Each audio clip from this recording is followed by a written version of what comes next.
Okay, welcome back to Montober. Our Psycho Marathon continues with 1990's Psycho 4 starring Anthony Perkins, Henry Thomas, and Olivia Hussey. This film, set years after Psycho 3, up front, this is canon to all three movies, but the director only chose to acknowledge the events of the first movie, even though some stuff does kind of pay lip service. But, well, one line in particular, but just think of this as the backstory of the events prior to the first movie and the information Norman would have had at the time. The movie begins with a radio show talking about the subject of sons who kill their mothers, and we have a guest on the show who was guilty of that crime, who's living with her mother's father out on parole, who's a psychiatrist. He says some things about not liking his daughter and not deserving her son, but there is kind of a sinister undertone, like maybe this is a revenge for him just to mess with his grandson's mind. Because it's even mentioned he's staying in the room his mother grew up in, so who knows. But Norman Bates is preparing a meal that we later find out is for his birthday. He calls into the radio show and begins to explain his backstory. The radio host is Fran Ambrose, who is, for my money, one of the real heroes of this franchise because of the role she plays, because Norman explains he's gonna have to kill again, and we see some of his earlier killings, from a woman who just wanted to sleep with him to this older woman, and it ultimately builds in flashbacks to when he poisoned his mother and her boyfriend. And we see just how toxic the relationship between him and his mother was, and just how psychologically and physically abusive she was to him. There's one scene in the movie where she comes outside while he's doing chores and starts hitting him and berating him because they're building the new freeway away from the motel. And it's just this real toxic, parasitic, abusive environment he grew up in, that this film really does look at the question, nature versus nurture. Are monsters born or are they made? And in Norman Bates' case, even though he was clearly born with mental illness, he was made into a monster, which is something I like this film does establish. Having mental illness doesn't make you a monster. His mother was a monster, and she shaped him into a monster. This film was a straight TV cable movie that was way better than it had any right to be, and came out like a year before Anthony Perkins' death. Olivia Hussey does great as Norma Bates, even if the British accent is kind of, where did that come from? And Henry Thomas, why, at first seeing someone else play a young Norman is kind of jarring. You do kind of grow to accept him in the role as you watch this movie.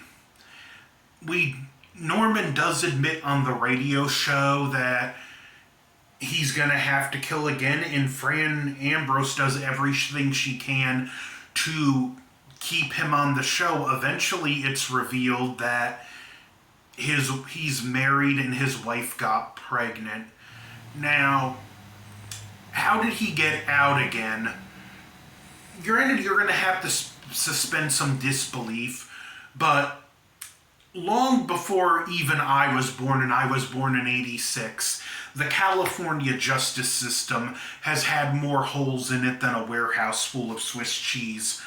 Plus, the late '80s, early '90s, we seen a lot of mental hospitals closing and whatnot due to budget cuts. So, here's what I can headcanon together. Psycho 3 was set like 3 months after Psycho 2. So let's just say that puts us still sometime in the 1982 year. 83, 84, 85, 86, 87, 80. Let's say he got out in '88. That would have put him in the mental hospital for 6 years, which could have been closed due to budget cuts, or he had to be released due to budget cuts. These things have and do continue to happen. And in a state with all the holes in the legal system like California, it's not a stretch of the imagination to believe Norman would have been released again. Now, we do have a more stable Norman Bates this time around, or at least he had become more stabilized until his wife got pregnant, and he's terrified what was wrong with him will be passed on to his baby, and his baby will become a monster. Now, this is where I call the character of Fran the unsung hero of the franchise, because she keeps Norman Bates talking on the radio, and she even tells him at a point, I don't think you want to kill your wife, I think you're just scared, which I tend to agree with.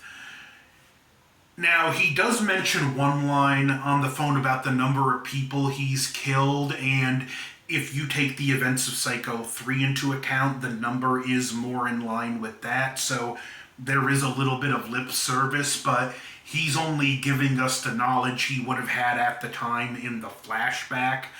So like I said, while this only addressed the first movie, the other two still happen. But I also, in the scene where he mentions the people he killed, he also said when he went away, he hoped he would be for the rest of his life or he would get executed, which is more in line with the Psycho 3 ending. I do agree with her. He was more scared than anything. And I think she, about 45% of the way, talked him down. And I also like in this film the way we see the flashbacks and just how we do see that the murders did have somewhat of a traumatizing effect for him. There was one where he tried to strangle the girl. He failed twice, then he got her in the trunk of the car, and as he pushed it into the swamp, she was banging on the truck. That was a very, horrific scene that was shot well done and well acted by Henry Thomas. Now, Norman does get a hold of his wife, who was also his doctor at the mental hospital,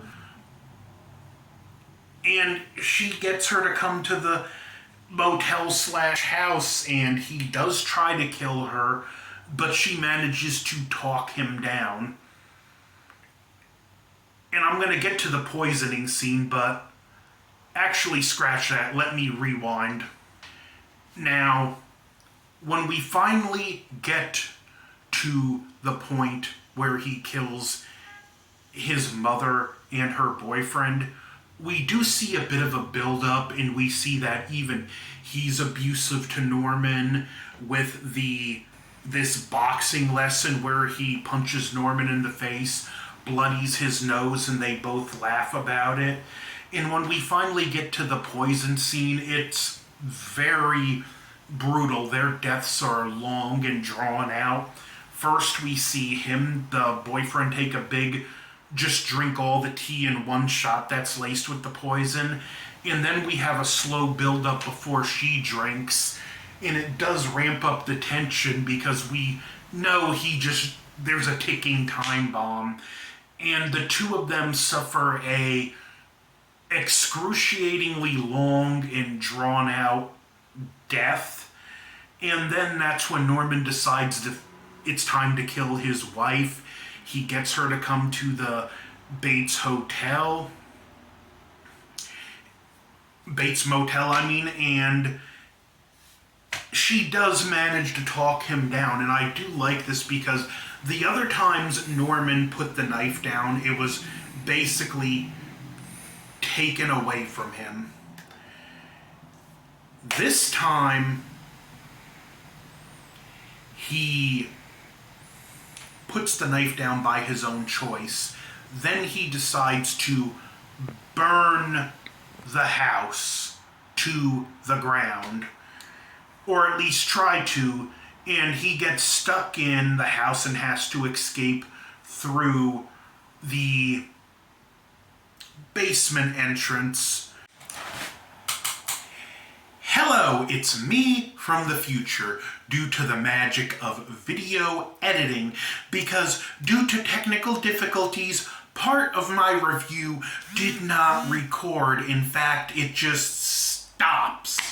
I don't get it. Anyway, as I was saying, Norman ultimately does have to escape through the basement of his house, but not before seeing hallucination of some of the victims he talked about during the course of the film, literally confronting his demons while burning the biggest one. Norman survives, and him and his pregnant wife walk off into the sunrise together to a optimistic and hopeful future, having finally confronted and overcome his demons, putting the knife down by choice, willingly, for the first time, never to pick it up again. It's a great ending and a great send-off for this character.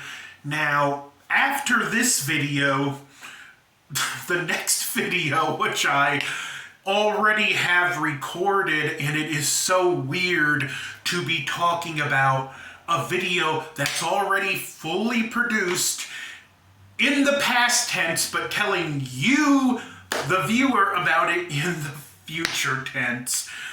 Oh, the magic of content creation, the things that happen. Anyway, as I already explained in that video, my next review, I'm going to tackle the very first Phantasm movie, which I may do more of them this Montober, I don't know. Among other things, now that I have StreamYard set up, I'm going to do a live watch-along of the original Night of the Living Dead. Y'all are more than welcome and even encouraged to join me for that. But as for Montober, we will return with the first Phantasm, so don't forget to like, share, comment, subscribe. Over and out. Boy!